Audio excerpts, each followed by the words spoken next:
Hey, today we are talking all about time blocking and how it has saved me time and time and time and time and planning and has made me more of a productive person than I could have ever been without it.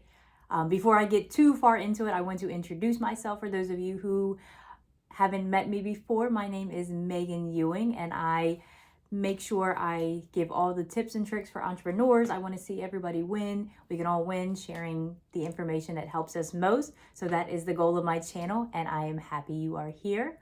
But let's dive deep into time blocking. So if you've seen videos of mine before, or if you follow me on IG or wherever you may follow me, I focus a lot on to-do lists. It allows me to get through a lot of my daily tasks, my weekly tasks, my monthly tasks, and hit my goals. And sorry, I'm trying to avoid the ring light with my glasses, but I needed a break from my contacts, so I'm trying to make it as easy to see as possible. But so going on to time blocking, so I make a weekly to-do list every week, and those are based on my goals or what I'm trying to accomplish for the month, for the year. I just break it down, and then each day I kind of just go off that weekly to-do list and try to accomplish everything in there by the end of the week. The problem with that is I was running into, if I had a heavy meeting week in the beginning of the week, then I was stuck with all this stuff at the end of the week. If I had a light week, depending on how I planned it, I may have gotten a little lazy on certain days, and it just wasn't, it was working, but I knew it could work better. So I decided to start time blocking.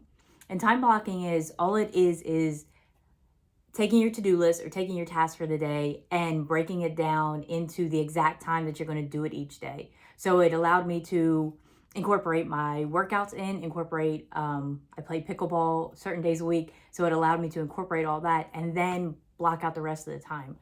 I am really big on having control of your time. And as a mother of 3, my cutoff time each day I plan is when they get home from school. So when they get home from school, I don't want to plan to do any work. Now there's certain days that they're just entertained with themselves or out with friends or things like that, where it gives me more time than I have. So of course I'll try to knock out a few things if I can, but I try not to work once they are off school, or I don't plan to work. So the time blocking, I'll give you an example of one of my days. So I usually wake up by 6. My morning routine is I always read in the morning. I try to plan out my day, but now with time blocking, I'm planning it out further ahead. But my mornings are usually my me time. So whether I meditate, whether I read, sometimes I do an early morning gym session. Sometimes I wait till later. So, but at 8 to 9 is my kids, getting them ready for school, getting them on the bus, focusing on them. And then at 9, I usually have a gym session. So I'll go and do that. And then when I get home, that's when my real work starts. So now, okay, get home, take into consideration a shower. Because the one thing I realized was I wasn't time blocking eating.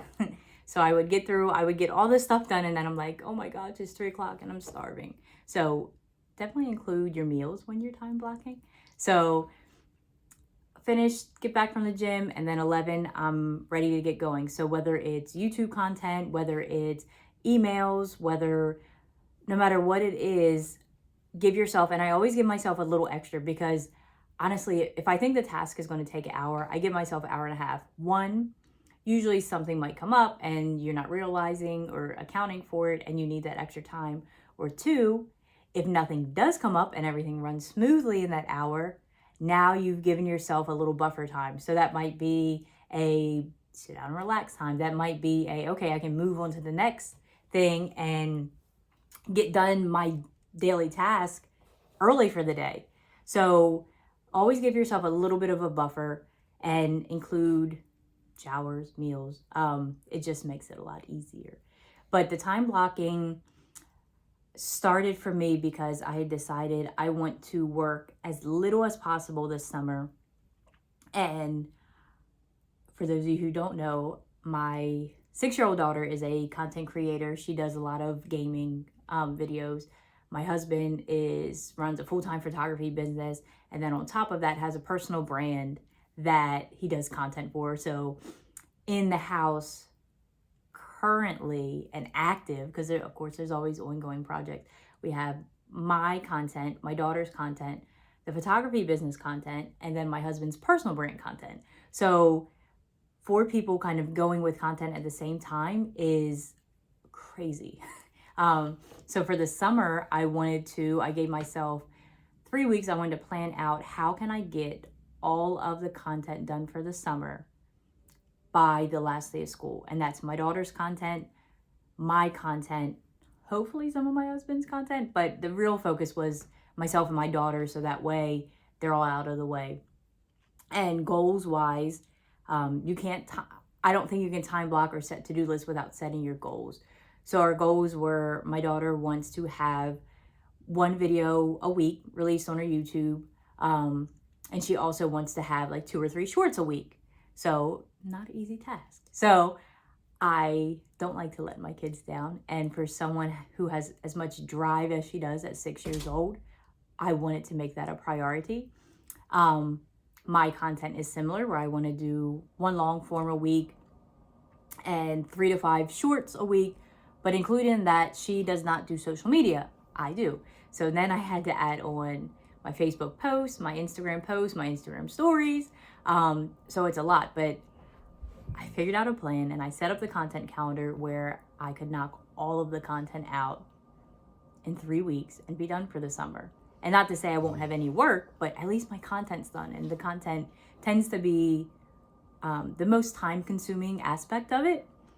So time blocking allowed me to, my first week time blocking, I was able to accomplish everything I set for the week, which will allow me, so June content for her, June content for me is all done, and I did it in a week. So without the time blocking, I feel like I still would have been behind, or I still would have just been wasting time. So it really came into, I guess, my thoughts when I realized I was getting lazy. In May, I took a 2-week cruise through Europe, so multiple countries, and I always work on my vacations, and I said, you know what, I'm not working. It was so sad because I took my computer, because I was like, I feel naked if I don't have my computer. So I took my computer and I was so proud of myself. I think I opened it once. So I had that, and then I came home, and a week later we had a family trip. So May, I was like, whoa, I was just super lazy, and I wasn't, but I felt super lazy. So June, I was like, no, the end of May and June, I was like, no, I have to like really, really, really get working harder than I've ever worked before to accomplish these summer goals. And time blocking did it for me. So if you're not time blocking, or you've never tried time blocking, I definitely encourage you to do it. Start with a to-do list first. If you don't do to-do list, start with your to-do list, and then break your to-do list down into your time blockings. Decide how many days you want to work, how many days you don't want to work. Balance it. If you're working full-time or working part-time or have kids like me, take into consideration all of that so you can be prepared, and you will be amazed at how much stuff you get done. I'm like shocked. I don't know how I accomplished the things that I did, because it felt easy. It didn't feel like it was straining. It didn't feel like I was overdoing it. It felt easy. So I won't keep pushing and pushing, but if you have any questions about time block, or if you're already time blocking, drop it in the comments. Make sure you hit that subscribe button. Make sure you hit the like button, because I give weekly content on just helping entrepreneurs. Whatever I learn, I share. So thank you for tuning in. Hit the subscribe button, hit the bell, hit the like button, and I will see you guys in the next video.